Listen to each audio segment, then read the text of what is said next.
Olá, Paulo. Paulo Vieira de Castro. Obrigado por estares aqui connosco na Sempre Talks for All, mais uma vez. Tu és também quem assina o livro que vai ser editado nesta quinta edição do Festival Mental, mas já lá vamos. Antes de mais, queria perguntar-te como é que passaste este ano, se esteve tudo bem, quais foram as fórmulas que conseguiste inventar para dar a volta a este dia-a-dia enclausurado. E, como alguém já disse, quando o homem para, a natureza rejubila. O que é que tens a dizer sobre isso? São várias questões numa só. Em primeiro lugar, olá a todos, muito obrigado também mais uma vez por me terem convidado para participar. Respondendo concretamente, começando pelo final, digamos, eu acho que todos nós temos que nos manter ocupados. É uma terapia muito antiga e espero que tenha sido isso que todos, de algum modo, fizeram. E manter-nos ocupados na perspectiva daquilo que podemos considerar a resistência, hoje em dia, muito por força de uma nova gramática social, a resiliência, é fazermos aquilo que gostamos. E eu penso que, numa circunstância em que estivemos todos confinados, teríamos a obrigação de ter, pelo menos, feito aquilo que gostamos. Ou a propósito das quais temos maior curiosidade, pensar, concretizar sonhos, porque não, aproveitar este tempo de paragem exatamente para isso. O Exato. problema é que, se calhar, nós não estávamos habituados a pensar que podíamos ter sonhos e que os podíamos concretizar. E eu acho que essa terá sido a grande dificuldade. Como é que eu fiz? Fiz o que faço sempre, foi tentando perceber de que modo é que eu posso ajudar, e este livro que tu referiste também é bem muito nesse sentido. E porquê? Porque, de facto, vocês também pensam como eu, e o festival é exatamente isso, é como se está a sentir, de que modo é que nós podemos ajudar, Exatamente. de que modo é que em comum podemos tratar daquilo que é comum. E este livro, ao surgir a convite do Festival Mental, Que o título revela é exatamente isso. Isto não é uma invenção, é com a sociedade e o futuro do planeta. Isso. Portanto, É um grande título. aproveitando para falar exatamente daquilo que nos une, essa preocupação comum que temos e a propósito das causas comuns e da nossa casa comum, depois também agora voltar a uma outra questão que tu colocaste, que é quando o homem para, a A natureza natureza parece que rejubila. percebe e rejubila. E vemos isso de muitas formas. Desde Uhum. logo começamos a ver alguns animais que pensávamos que estavam até perdidos, desaparecidos. É uma coisa fantástica. Em Espanha apareceram ursos. Era uma coisa que se julgava que era impossível. E nós tivemos javalis e cerdos, veados, em sítios também, em esplanadas de cidades. Isto significa que, de facto, nós não estamos a fazer tudo aquilo que precisamos de fazer quando É verdade. pensamos na natureza. Eu comecei a ouvir passarinhos todo o dia, não é? A chilrear contentes da Silva, coisa que eu também já não estava habituado, no meio do barulho da cidade, não é? É fantástico, é fantástico. E em especial para as gerações mais novas, que não estavam habituados sequer a perceber que havia mais, para além do ruído do ar-condicionado, da Exatamente. moto, do carro, do comboio, por aí fora. Esse tempo, e a propósito de como é que nós podemos ser resilientes em confinamento, esse tempo deverá ter sido aproveitado para isso mesmo. Para olhar para a paisagem, se bem que muitos de nós já perdemos a paisagem, Sim. e, de facto, quando a paisagem desaparece, nós perdemos-nos do outro, porque a paisagem é exatamente isso, seja a paisagem natural ou a paisagem arquitetónica. Portanto, nós dependemos da paisagem para perceber o outro e para estar com o outro. Então, tu também passaste algum do tempo a escrever este livro, que já não é uma matéria nada desconhecida para ti, pelo contrário. Bom, e também fazes o Congresso do Medo, não é? Portanto, estás muito habituado já a estas temáticas. Foi-te difícil ou não escrever um livro sobre a temática da ecoansiedade, que é um tema que está pouco divulgado, está pouco comentado e até tem sido difícil encontrar pessoas, por exemplo, para os painéis do Festival Mental.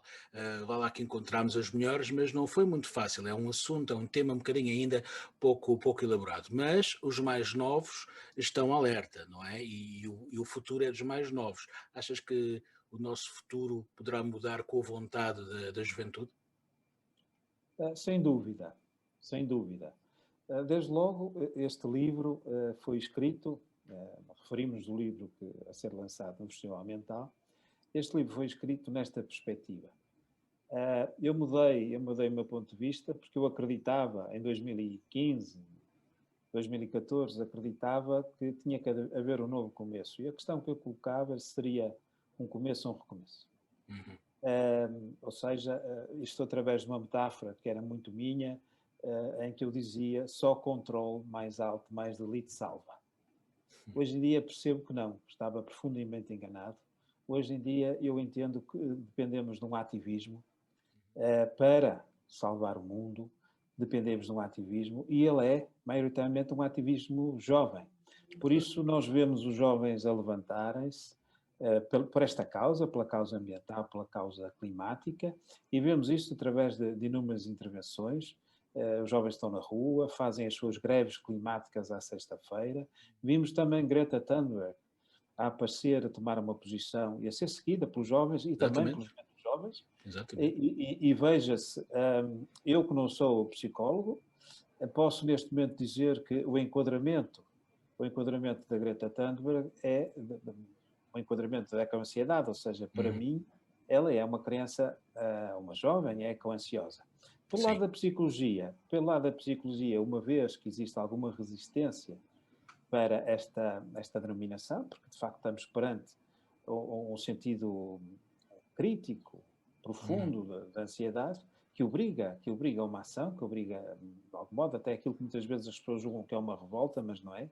De facto, é um questionamento que surge e estes jovens, perante este despertar ecológico, sentem-se como que na obrigação de se tornar ativistas por uma causa e é por isso que eles não entendem que nós tenhamos dúvidas relativamente a este aspecto, ou seja, é preciso, de facto, ter uma atitude e que essa atitude, de facto, integre um conjunto de medidas que venha a atender àquilo que são os princípios da nossa irmã Mãe Terra.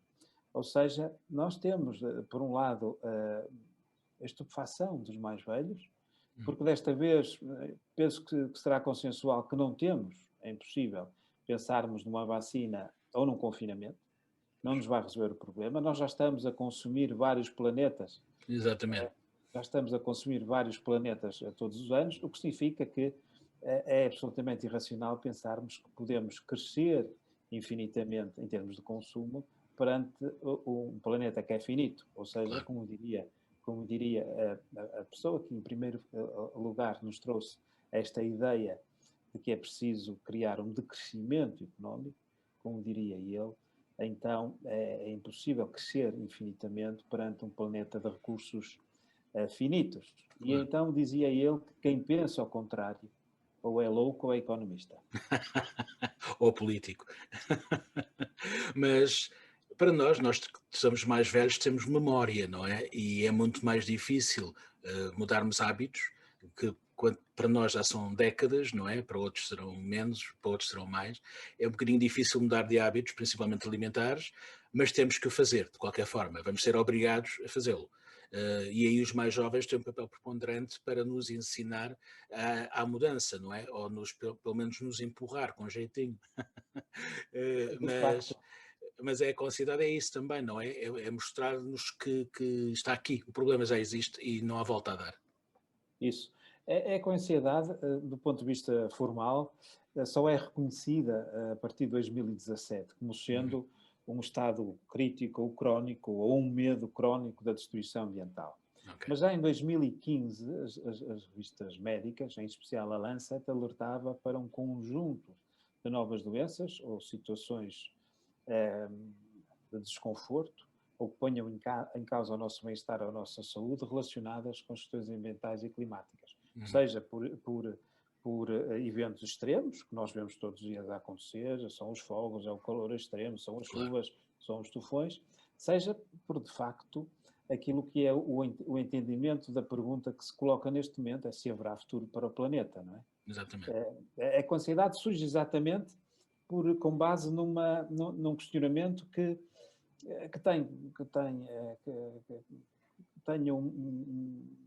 procura responder a uma questão tão simples quanto esta, porque as crianças e os jovens só colocam questões simples, não é? Sim, é De verdade. facto haverá futuro, haverá esperança para o planeta. E nós estamos convencidos que sim, nós os mais velhos. É. Mas os mais jovens questionam-nos, até porque nós não temos resposta, de facto. Se quisermos ser sinceros, não temos resposta. Não. E então, a grande pergunta também se põe sobre a resiliência e a recuperação, um grande programa global e também nacional, agora, porque estamos todos à espera da tal bazuca, não é? Para conseguirmos voltar ao que tínhamos, não é? Em vez de pensarmos nas alterações urgentes. Como é que tu achas que vamos lidar com isto? Vamos perceber que fomos atingidos por uma pandemia que sacrificou muitas vidas e vamos pensar um bocadinho e talvez abrandar o ritmo? Ou com a vacina isto vai tudo estar ok e vamos fazer exatamente o que fazíamos até hoje? Do ponto de vista do que é o plano, já uma vez que falaste na bazuca, em traços gerais, ele estará bem estruturado e atende, de facto, àquilo que é a transição, quer do ponto de vista do que é a existência de fundos para tal, refiro-me à transição energética, como poderia referir à transição, como tu há pouco falaste, da questão alimentar, e de tudo aquilo que nos pode tornar mais soberanos perante nós próprios. Portanto, eu considero que, em linhas gerais, o plano que nos vai trazer todo esse dinheiro, que afinal não será assim tanto... Pois, já se está a falar de um outro plano que vai reforçar este plano. Isso. Deve ser um canhão em vez de uma bazuca. Pronto, mas o que eu queria dizer é que, em linhas gerais, ele atende e convoca-nos para a transição.